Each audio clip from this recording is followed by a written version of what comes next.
All right, let's talk about animals. When you think of the animal kingdom, you probably feel like you've got a pretty good grasp on it, right?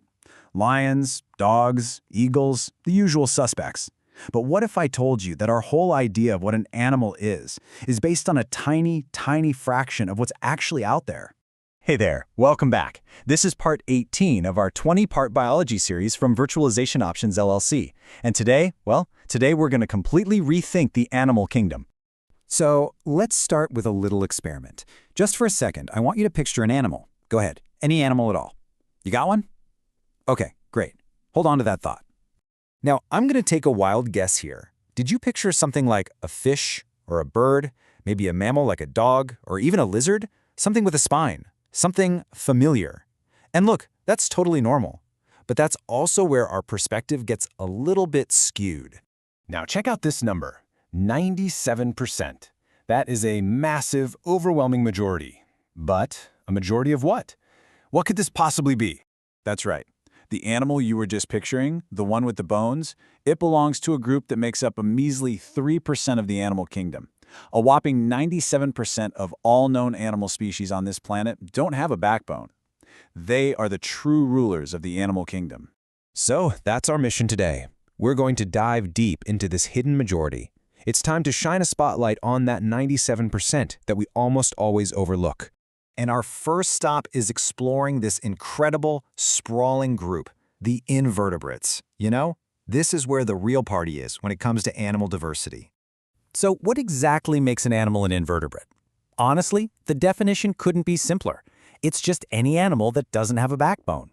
That's it. That's the one rule. And under that massive umbrella, you find almost all animal life. So this is the true face of the animal kingdom. It's not just about lions and eagles. It's about beetles, jellyfish, corals, snails, octopuses. This is what's normal in the biological world. I mean, the sheer scale of it is it's mind-boggling. You've got insects, which are the single most jam-packed group of animals on Earth in terms of species. You have everything from simple worms to super smart mollusks, spiders, crabs, and they range in size from practically microscopic all the way up to the legendary giant squid. Okay, so with all of that in mind, let's circle back to the group we think we know so well. Let's talk about the vertebrates, or maybe we should call them the familiar few. And a vertebrate is, just like it sounds, an animal with a backbone. This is where you find the fish, the amphibians, the reptiles, the birds, and of course, the mammals.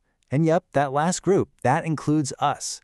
We humans are part of that tiny 3% minority. And this comparison just lays it all out, plain and simple. On one side, you've got 97% of animals, no backbone. On the other side, a little 3% that has one. When you realize which side is the rule and which is the exception, it totally flips how you see life on this planet. So, if a backbone isn't the thing that really defines the animal kingdom, what is? I mean, what does a simple sea sponge have in common with a blue whale? Well, the answer is one of the coolest parts of biology: behavior. Think about it. From the mind-blowing journey of a migrating monarch butterfly to the complex teamwork of a wolf pack, behavior is the common thread that ties this whole incredibly diverse kingdom together. Animals do things. They act, they react, they interact with their world. And these behaviors can get unbelievably complex. And it doesn't matter if you have a backbone or not. We see migrations that cross entire continents. We see social structures in ant colonies that are as intricate as any human city. We've seen octopuses use tools. We've seen bees communicate through complex dances. It's amazing. And really, that's what it all boils down to. Behavior is the ultimate adaptation. It's this evolutionary toolkit that has allowed animals, in all their weird and wonderful forms, to survive and thrive in pretty much every single habitat on Earth, from the deepest part of the ocean to the top of the highest mountain. Which brings us to a final thought to chew on. If we've been basically ignoring 97% of the animal kingdom this whole time, it really makes you wonder, doesn't it? What else are we missing by only focusing on that tiny 3% we're so familiar with?